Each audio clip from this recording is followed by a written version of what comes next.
Hello friends, हा जो kurta set मी wear केलेला आहे तो मी मिशोवरून ऑर्डर केलेला आहे. 3 पीसमध्ये असणार आहे. याचा कलर तुम्ही पाहू शकता.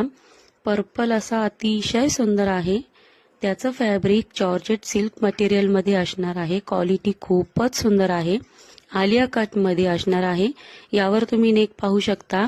व्ही नेकमध्ये एम्ब्रॉयडरी ही त्यावर खूपच सुंदर केलेली आहे. दुपट्टा तर खूपच सुंदर आहे. तुम्ही पाहू शकता. हे जे मी इयरिंग्स वेअर केलेले आहेत तेही मी मिशोवरून ऑर्डर केलेले आहेत. पर्पल कलरचे असणार आहेत. ड्रेसला पूर्णपणे मॅचिंग होत आहेत. डायमंड स्टोनची क्वालिटी अतिशय सुंदर आहे. तुम्हाला जर ड्रेस आणि इयरिंग्स यांची लिंक हवी असेल तर मला कमेंट बॉक्समध्ये लिंक PPDM काहीही टाईप करू शकता. तुम्हाला DM मध्ये लिंक लगेच मिळून जाईल. थँक्यू. बाय.